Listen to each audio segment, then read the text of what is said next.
everyone, you are watching defense class. Now let's start with another video of some question which is very helpful for the Air Force examination. Now अब इस question के अंदर पहले relation को बताने से पहले मुझे इस टॉपिक के अंदर डीपली जाना होगा कि बताना होगा कि एफएम क्या है, एफपी क्या है एंड एफडी क्या है. ठीक है ना. अब देखो now what is F. F is called the degree of freedom. Degree of freedom. Degree of freedom को हिंदी में बोलते हैं स्वतंत्रता की कोटि.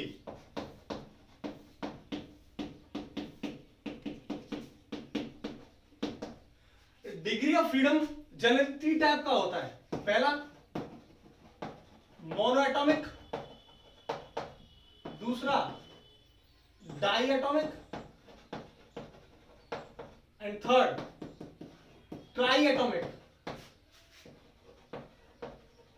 या इसको हम पॉलीएटॉमिक भी बोलते हैं. पॉलीएटॉमिक. ठीक है ना. मोनोएटॉमिक को हिंदी में बोल देते हैं एक परमाणुविक अणु.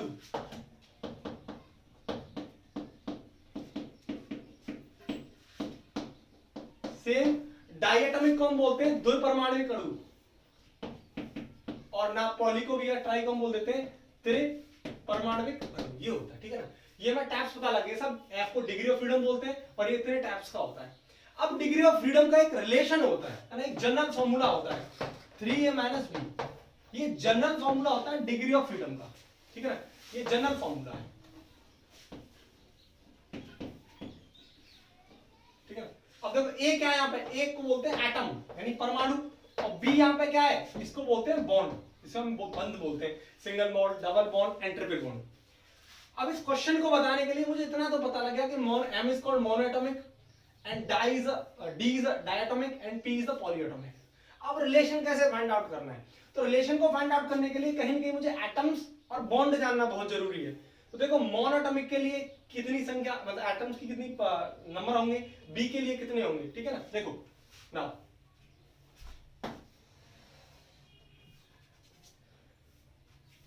F equals to 3a - b. मैं बात करूंगा मोनोएटॉमिक के लिए. अब मोनो मतलब एक एटम है, तो नंबर ऑफ एटम कितने हो जाएंगे मोनो के लिए, सिंगल. तो एक ही जगह मैं कितना रख दूंगा, इसकी जगह 1 पुट करूंगा. अब बॉन्ड कितने होंगे, अब एक एटम है तो किसी साथ बॉन्ड तो बनाएगा नहीं, तो बॉन्ड इसके साथ कितने होंगे, 0. तो 3 × 1 - 0 कितना हो जाएगा, 3. राइट. अगर मैं बात करूं डाइएटॉमिक के लिए तो सेम 3a - b. अब अगर दो एटम की बात कर रहे हैं, कोई दो एटम है, तो नंबर ऑफ एटम कितने होंगे, 2. तो एक ही जगह कितनी वैल्यू पुट करेंगे हम, 2. अब बॉन्ड कितने होंगे दोनों के बीच में, बॉन्ड कितने बनेंगे, सिंगल. तो 2 × कितना हो जाएगा, 1. 3 × 2 6 - 1 कितना हो जाएगा, ये 5. अगर मैं बात करूं पॉली की, 3a - b. अब पॉली पर कई बुक्स का अलग अलग रहा है, मैं आपको बता देता हूं पॉली के लिए. तो एटम्स कितने हो जाएंगे पॉली में, 3. ट्राई की बात कर रहा है, 3 या 3 से ज्यादा ले लेते हैं हम. तो 1 2 और 3. अब होता क्या है, नंबर ऑफ एटम तो इसमें 3 हो गए, लेकिन अब बॉन्ड कितने बनेंगे, देखो 1 2 3. तो देखो 3 यहां माइनस इसमें 3 कर दो, तो 3 से 9 - 3 कितना हो जाएगा, 6. लेकिन कई बुक्स के अंदर इसका आंसर 7 भी आता है. उसका रीजन क्या है कि हम ट्राई एटॉमिक के लिए 2 या 2 से ज्यादा बॉन्ड कितने भी ले सकते हैं. तो वो एक्चुअल में होता है कि वो सीक्वेंस में मान लेता है, क्योंकि 1 के बाद क्या आता है 2. ऐसा नहीं है आप 2 पुट करें या 3 पुट करें, इसके आंसर में कोई डिफेक्ट नहीं आएगा. या तो इसकी वैल्यू 3 5, अगर 2 पुट करेंगे तो कितना आ जाएगा, 7. यानी 3 5 7. अगर हम 3 पुट करेंगे तो आंसर कितना आ जाएगा, 3 5 6. लेकिन इसके आंसर से कोई इफेक्ट नहीं पड़ता रिलेशन में. ठीक है ना. अब देखो सबसे ज्यादा वैल्यू किसकी है, पॉली की, डाया की, फिर सबसे कम किसकी है, मोनो की. अब ये रिलेशन देख लो कौन सा ठीक है रिलेशन. तो I think relation this one is a relation. ये रिलेशन करेक्ट है. ठीक है ना.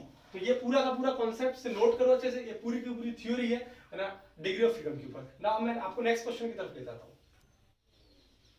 Now next question, for an ideal gas off diatomic molecule, यानी एक आदर्श दो परमाणु गैस के लिए, अणुओं के लिए कौन सा ऑप्शन करेक्ट होगा इनमें. ठीक है ना. कौन सा ऑप्शन करेक्ट होगा. अब देखो यहां रिलेशन किस किस के बारे में पूछ रहा है, CPR CVR यानी CP/CVR यानी CPR. कुल मिला के 3 चीज दे रखी है, एक तो CP, एक CV और एक R. अब R क्या है, CP क्या है, CV क्या है, ये हमको पता होना चाहिए. ठीक है ना. देखो CP होता है specific heat at constant pressure, और ये होता है specific heat at constant volume, और ये R क्या होता है, गैस कांस्टेंट. 3 चीज होती हैं. अब ये तीन रिलेशन हमको आने चाहिए। अब पूछ रहा है तीनों के तीनों में कौन सा सही होगा, है ना, कौन सा करेक्ट होगा रिलेशन। अब देखो CV की जो वैल्यू होती है वो होती है CV equals to F/2 into R, यानी रिलेशन होता है। और CP की जो वैल्यू होती है वो होती है F/2 प्लस 1 इंटू R, ये वैल्यू होती है, राइट। ये हमें याद रखना है, फॉर्मूला है कि CV का R के साथ क्या रिलेशन होता है और CP का R के साथ क्या रिलेशन होता है, ठीक है ना। अब देखो, अब यहाँ क्या आता है, अगर CV और CP के अंदर कौन सा रिलेशन ठीक होगा, किसके लिए, डाइएटॉमिक मॉलिक्यूल के लिए, यानी एटम की वैल्यू कितनी रखेंगे हम तो। अब डिग्री ऑफ फ्रीडम का केस आ जाता है, तो डाया के लिए डिग्री ऑफ फ्रीडम की वैल्यू कितनी थी, डायरेक्ट हमको याद होना चाहिए कितनी थी, 5, कितनी थी 5। अगर मैं 5 की वैल्यू पुट करता हूं तो 5/2 इंटू R, अगर यहां मैं 5 पुट करता हूं तो 5/2 प्लस 1 इंटू R, तो कितना हो जाएगा 7/2 इंटू R। अब रिलेशन देख लो इनमें से कौन सा करेक्ट है, यानी CV बराबर कोई 5/2 इंटू R है, CV बराबर नहीं है, राइट। तो राइट 7/2 इंटू R कौन सा रिलेशन, इसका आंसर क्या है, D करेक्ट है, ठीक है, right. Now next, the maximum velocity in metre per second with which a car driver must traverse a flat curve of a radius 150 meter and coefficient of friction 0.6 to avoid skidding is, मतलब simple सा है, एक question ये है कि वक्राकार रास्ता है, traverse रास्ता है ना, ये वे है, इससे यहां तक की जो रेडियस है, करीब इस रोड की पूरे की जो रेडियस है वो यहां से यहां तक रेडियस मान लेता हूं मैं, कितनी है 150 मीटर, ये रेडियस दे रखी है। अब बोल रहा है कि इस ट्रैवर्स रोड पर जब ये गाड़ी है कोई, ये मूव कर रही है, तो कितनी स्पीड से, कितनी मैक्सिमम वेलोसिटी से मूव करनी चाहिए ताकि ये स्कैडिंग ना हो, यानी फिसले ना, जबकि इसका कोफिशिएंट ऑफ फ्रिक्शन दे रखा है 0.6, राइट, यानी रेडियस दे रखा है, कोफिशिएंट ऑफ फ्रिक्शन दे रखा है, और बोल रहा है कि कितनी मैक्सिमम स्पीड से मूव करनी चाहिए ताकि गाड़ी स्कैडिंग ना करे, फिसले ना। तो सिंपल सा ये तीन चीज है, R, म्यू और मैक्सिमम वेलोसिटी, यानी मैक्सिमम वेलोसिटी का कोफिशिएंट ऑफ फ्रिक्शन और रेडियस के साथ रिलेशन क्या होता है, ये हमें पता होना चाहिए। तो देखो सिंपल है, बहुत इजी क्वेश्चन है। इस v और म्यू rg का जो रिलेशन होता है वो ये होता है, यहाँ पर v वेलोसिटी है, म्यू कोफिशिएंट ऑफ फ्रिक्शन है, r रेडियस है इस पाथ की, और g क्या ग्रेविटेशनल एक्सेलरेशन, ठीक है ना। तो देखो म्यू की वैल्यू कितनी दे रखी है 0.6, r कितना दे रखा है 150 मीटर, और g की वैल्यू कितनी दे रखी है, आई थिंक नहीं दे रखी तो आप 10 मान लो, ठीक है ना, इसको रूट में ले लेते हैं। जब मैं इसको सॉल्व करूंगा तो कितना आ जाएगा 1500 into 0.6, तो ये आ जाएगा 3000, नो सॉरी 9000, ठीक है ना। अब मैं जब इसको सॉल्व करूंगा तो कितना आ जाएगा 30, यानी इसकी वेलोसिटी कितनी आएगी 30 मीटर पर सेकंड। इसका आंसर होगा बी ना। चलो now next question, a particle perform uniform motion with an angular momentum L if the frequency of a particle's motion is double and its kinetic energy is half, the angular momentum become, यानी simple सा question है, बोल रहा है कि कोई particle uniform motion के अंदर काम कर रहा है, ठीक है ना, उसका पार्टिकल का जो एंगुलर मोमेंटम दे रखा है वो L दे रखा है स्टार्टिंग में, है ना। कब, जब बोल रहा है यूनिफॉर्म मोशन के अलग वो काम करता है, तब पार्टिकल का जो एंगुलर मोमेंटम है वो L है, ठीक है ना। अब उस पार्टिकल की जो फ्रीक्वेंसी है वो कितनी हो जाती है, डबल, यानी सपोज करो इसकी पहले फ्रीक्वेंसी कितनी मान लेता हूं मैं म्यू, अब कितनी हो जाती है, डबल हो जाती है, राइट।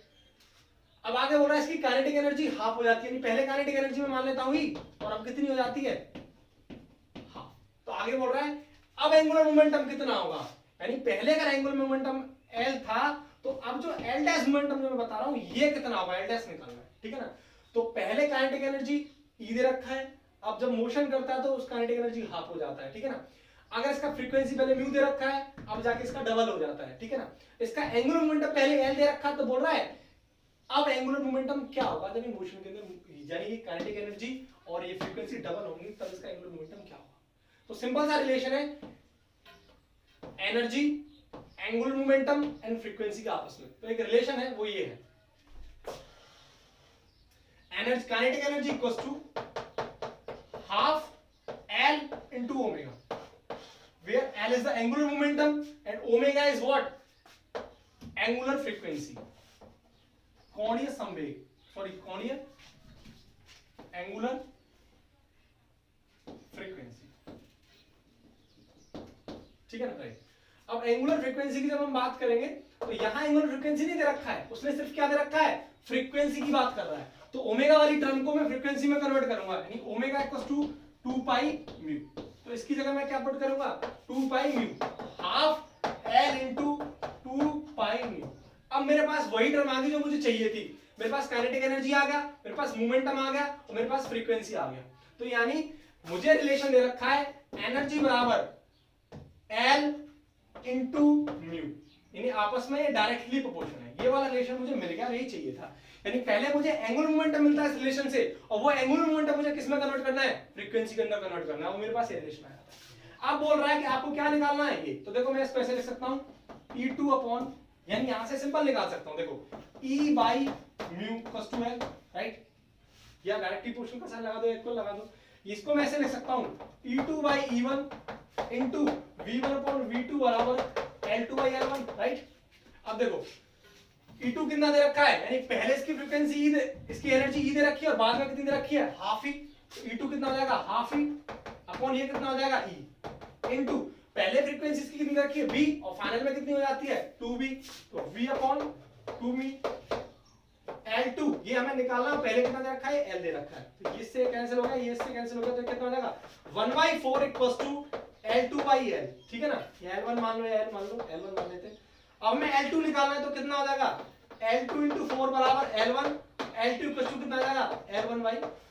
आपके पास ऑप्शन कौन सा है, ठीक है ना, नोट करो इसको फिर आगे में। Now next question, the acceleration due to gravity near the surface of a planet of a radius r and density d is proportional to। तो देखो बोल रहा है क्वेश्चन कि आपके पास एक प्लैनेट है और उसकी रेडियस कितनी दे रखी है r और डेंसिटी कितना दे रखा है d। अब बोल रहा है उस प्लैनेट का रेडियस और डेंसिटी d, ठीक है ना, ग्रेविटी एक्सेलरेशन के प्रोपोर्शनलिटी होगा, ये ऑप्शन में से आपको निकालना है। मतलब देखो ग्रेविटेशनल एक्सेलरेशन का जो फॉर्मूला होता है वो होता है gm/r²। अब लेकिन वो किसकी टर्म में निकलवा रहा है, डेंसिटी की टर्म में। तो मुझे इस फॉर्मूले को डेंसिटी में कन्वर्ट करना है, क्योंकि m क्या है, मास है, ये यूनिवर्सल कांस्टेंट है, और r क्या है, रेडियस है, और ये g क्या है, एक्सेलरेशन ड्यू टू ग्रेविटी है। अगर मुझे मास को डेंसिटी में कन्वर्ट करना है तो मेरे पास एक फॉर्मूला होता है डेंसिटी बराबर मास अपॉन वॉल्यूम, और मास क्या हो जाता है, डेंसिटी इनटू वॉल्यूम, और डेंसिटी क्या दे रखी है d, और वॉल्यूम का फॉर्मूला क्या हो जाएगा 4/3 पाई r क्यूब। अब इस वैल्यू को मैं यहां पुट कर सकता हूं, इसकी वैल्यू कितनी हो जाएगी 4/3 pi r cube into D into G by r²। तो r² गोज टू r, तो कितना बचा 4/3 पाई r d इंटू जी। तो अब बोल रहा है इस क्वेश्चन के अंदर g किस किस के प्रोपोर्शनल होगा, यानी तो g होगा वो डेंसिटी की टर्म में और रेडियस की टर्म में किस किस के प्रोपोर्शनल होगा। तो देखो ये कांस्टेंट है पूरी की पूरी टर्म, ठीक है ना, ये कांस्टेंट है पूरी की पूरी टर्म, तो किसके रिलेशन में होगा, सिंपल है dr के रिलेशन में होगा। किसके रिलेशन में होगा, dr के रिलेशन में होगा, क्योंकि g तो हमें कांस्टेंट होता है, g हमारा यूनिवर्सल कांस्टेंट है, ये पूरा का पूरा कांस्टेंट है, d और r हमारे पास कांस्टेंट नहीं होते, चेंज होते रहते हैं। तो g बराबर क्या होता है r into d, तो किसके डायरेक्टली प्रोपोर्शनल हो जाएगा d to r, right. Now next question, a physical quantity is measured and its value is found to be nu, where n is the numerical value and u is the unit, then which of the relation is true। यानी ये question दे रखा है, बोल रहा है physical quantity उसको major किया जाता है और उसकी वैल्यू मिलती है कितनी nu, यानी मेरे पास फिजिकल क्वांटिटी है, जब उसको मेजर किया जाता है उसकी वैल्यू कितनी मिलती है nu। ये इसका एक आपस में रिलेशन होता है, यानी फिजिकल क्वांटिटी को जब मेजर करते हैं तो उसका रिलेशन ही होता है p बराबर nu। अब बोल रहा है कि न्यूमेरिकल वैल्यू और यूनिट का आपस में रिलेशन क्या होगा। देखो यानी क्वेश्चन के अंदर, यानी ऑप्शन के अंदर तो यही पूछ रहा है न्यूमेरिकल वैल्यू और इस यूनिट का रिलेशन क्या होगा। तो सिंपल है, इसको कांस्टेंट रख लो, तो n क्या हो जाएगा inversely 1/c। Now next question is an inductor of a inductance L, ठीक है ना, इंडक्टर का इंडक्टेंस L दे रखा है and resistance R are joined in series, यानी इंडक्टर और रेजिस्टेंस इन दोनों को सीरीज में ज्वाइन कर रखा है, ठीक है, and connected by source of frequency omega, इसको कनेक्ट कर रखा है सीरीज में ओमेगा फ्रीक्वेंसी से, ठीक है ना, ये कनेक्ट कर दिया मैंने सर्किट को, ये L है और ये क्या है R। अब बोल रहा है power dissipated in the circuit, yes right, यानी पावर कितनी डिसिपेट होती है, यानी कितनी खर्च होती है इसके अंदर पावर, यानी शक्ति व्यय बताना है हमें, कितनी पावर डिसिपेट होती है। तो सिंपल सा फॉर्मूला होता है हमारे पास पावर डिसिपेट का, P बराबर VI cos phi, this is a power factor and this is I and this V, ठीक है। अब देखो V यही रहता है, I की वैल्यू कितनी होती है V upon Z, Z is called impedance, and cos phi की वैल्यू कितनी होती है R अपॉन Z। तो अगर मैं इसको सॉल्व करूं तो V square into R by Z square, ना Z की मेरे पास एक वैल्यू होती है Z equals to R square plus omega square L square root में, ये Z की वैल्यू होती है, यानी इंपीडेंस की, इंपीडेंस ट्रायंगल से जब हम इंपीडेंस की वैल्यू निकालते हैं तो ये वैल्यू निकल के आती है। तो ये क्या है Z स्क्वायर, तो रूट से रूट स्क्वायर से रूट खत्म हो जाएगा, तो वैल्यू कितनी आ जाएगी V square into R upon R square plus omega square and L square. I think answer B correct. Right. Now next, a strip of copper and another of germanium, right, are cooled from room temperature to 80 Kelvin.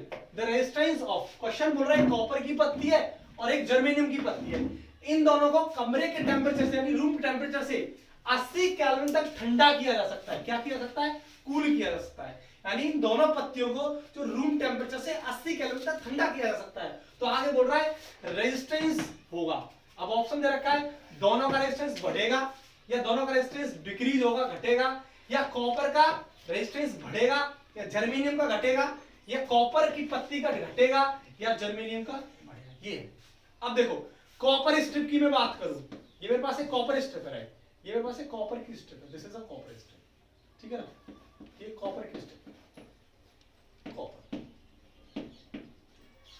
एक मेरे पास है germanium की strip, this is a germanium strip, ठीक है ना, germanium strip. अब copper के अंदर फ्री इलेक्ट्रॉन्स होते हैं, मूव करते हैं, तो that means this called conductor. लेकिन जर्मेनियम के अंदर फ्री इलेक्ट्रॉन मूव नहीं करते, so this is called semiconductor, right. अब रेजिस्टेंस की बात कर रहा है, तो कंडक्टर के लिए जो रेजिस्टेंस होता है वो टेम्परेचर के डायरेक्टली प्रोपोर्शनल होता है, राइट। और सेमीकंडक्टर के लिए रेजिस्टेंस टेम्परेचर के इनवर्सली प्रोपोर्शनल होता है।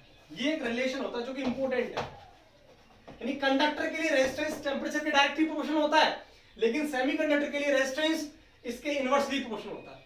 तो क्वेश्चन के अंदर सिंपल बोल रहा है कि रूम टेम्परेचर से 80 केल्विन तक उसको ठंडा किया जा रहा है, तो दैट मींस अगर इसका टेम्परेचर क्या किया जा रहा है, कम, 80 केल्विन तक कम किया जा रहा है, तो कंडक्टर का जब टेम्परेचर कम किया जाएगा तो रेजिस्टेंस भी क्या होगा, कम, यानी इसका टेम्परेचर कम होगा तो ये भी क्या होगा, कम, यानी कॉपर का क्या होगा, डिक्रीज, राइट, कॉपर का क्या होगा, डिक्रीज। नेक्स्ट आगे देखो, अब जर्मेनियम की बात करते हैं, अगर इसका टेम्परेचर कम किया जाए तो इनवर्सली प्रोपोर्शनल ये कम होगा तो रेजिस्टेंस क्या होगा, ज्यादा, तो जर्मेनियम का क्या होगा, ज्यादा। तो यार इसका आंसर होगा कॉपर का कम होगा रेजिस्टेंस और जर्मेनियम का क्या होगा, ज्यादा, यानी कॉपर का डिक्रीज होगा, जर्मेनियम का डिक्रीज होगा, इंक्रीज होगा, तो इसका आंसर होगा डी, ठीक है ना, इसको नोट करो। Next question, now next question, a cyclist is moving on a circular path with constant speed, what is the change in its velocity after it has a described an angle of 30 degree। मतलब simple question है कि एक cyclist है किसी circular path में move करता है, suppose करो सर्कुलर पाथ है वाला, एक स्टाफ पे एक सर्कुलर पाथ है और एक साइक्लिस्ट इसमें मूव कर रहा है, ये साइकिल ये मूव कर रहा है कांस्टेंट वेलोसिटी के साथ, यानी कांस्टेंट स्पीड के साथ ये मूव कर रहा है। अब बोल रहा है कि what is the change in velocity, velocity में क्या चेंज होगा जब इस 30 डिग्री के एंगल पर आके मूव करे, 30 डिग्री के एंगल तक जब ये पहुंच जाए तो उसकी वेलोसिटी में कितना चेंज होगा, है ना, 30 डिग्री कोण घूमने के बाद उसके वेग में कितना चेंज आएगा, यानी वेलोसिटी में कितना चेंज आएगा। तो देखो सिंपल है, ये मूव करेगा यानी ये कांस्टेंट वेलोसिटी v से मूव कर रहा है। अगर ये 30 डिग्री एंगल तक सपोज करो यहां से चलना स्टार्ट किया, यानी 30 डिग्री यहां पहुंचा, यहां 30 डिग्री, अब इसकी वेलोसिटी में कितना चेंज आएगा पहले के कंपैरिजन में।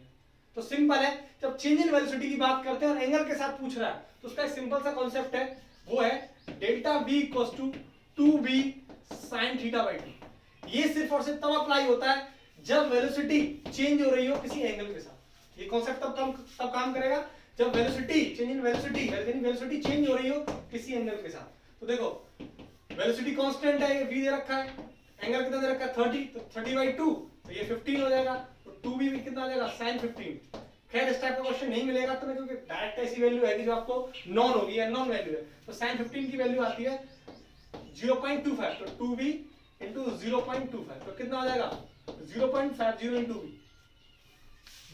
तो 0.50 को मैं क्या लिख सकता हूँ v/2 यानी 1/2 लिख सकता हूँ। तो ये कितना आ जाएगा डेल्टा v कितना आ जाएगा v/2, यानी आपका आंसर क्या होगा बी ऑप्शन। ठीक है, नोट करो।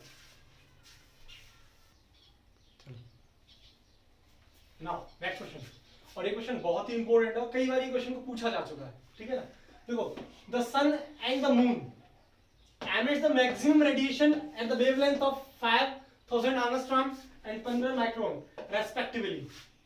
If the temperature of sun is 6000 Kelvin and the temperature of moon is, तो यानी मून का टेम्परेचर निकालना है। तो सिंपल एक चीज दे रखी है, दो चीज दे रखी है, एक तो हमें दे रखा है सन, राइट, और एक हमें दे रखा है मून। अब उसने दे रखा है सन की वेवलेंथ दे रखी है, मून की भी वेवलेंथ दे रखी है। उसने कितनी वेवलेंथ दे रखी है सन की 5000 एंगस्ट्रॉम, इसने इसकी वेवलेंथ है ना। मून की कितनी दे रखी है 15 मैक। ठीक है ना, अब वो टेम्परेचर बोल रहा है, सन का टेम्परेचर कितना दे रखा है, टेम्परेचर ऑफ सन 6000 केल्विन, और किसका टेम्परेचर निकलवा रहा है मून का, यानी ये वाला टेम्परेचर को निकलवा रहा है, टेम्परेचर ऑफ मून। अब देखो वेवलेंथ का जो टेम्परेचर के साथ रिलेशन होता है वो एक लॉ है, that is called Wien's displacement law. और वाइन्स डिस्प्लेसमेंट लॉ क्या है, वाइन्स डिस्प्लेसमेंट, वाइन्स विस्थापन नियम वो ये है, delta M into T equals to B is a Wien's constant. ये वाइन्स आपने लॉ को दिया था, ठीक है ना, टेम्परेचर और वेवलेंथ के बीच में रिलेशन निकाला था, तो ये इसके लिए है। अब देखो ये कांस्टेंट है, इसे बोलते हैं वाइन्स कांस्टेंट, वाइन्स कांस्टेंट। तो इससे में मतलब नहीं है, अगर मैं अब देखूं वेवलेंथ का टेम्परेचर का रिलेशन आ गया इनवर्सली प्रोपोर्शन का। ठीक है ना, अब देखो अब इसको निकाल देते हैं, lambda moon upon lambda of sun equals to T of sun upon T of moon. अब मैं वैल्यू पुट कर लेता हूं। अब देखो मून का वेवलेंथ कितना दे रखा है, मून का 15 माइक्रोन, तो 50 into 10 to the power -6, right. Sun का कितना दे रखा है 5000 एंगस्ट्रॉम। अब इस एंगस्ट्रॉम को देखो, इसको मैंने मीटर में कन्वर्ट कर दिया, 10⁻6 मीटर होता है। ऐसे ही इसको 5000 एंगस्ट्रॉम को मीटर में कन्वर्ट करना है, तो इसको कितने में हो जाएगा, यानी 10, यानी 5 into 10 to the power -7 metre. तो देखो ये कितना आ जाएगा 5 into 10 to the power -7 metre equals to temperature of sun कितना दे रखा है 6000 केल्विन। अब क्या निकलवा रहा है, टेम्परेचर ऑफ मून निकलवा रहा है, राइट। अब देखो सॉल्व कर लेते हैं, कितना हो जाएगा 5 3 15, ये ऊपर जाएगा तो कितना बचा 30 इंटू इसको क्रॉस कर लो into T moon equals to 6000।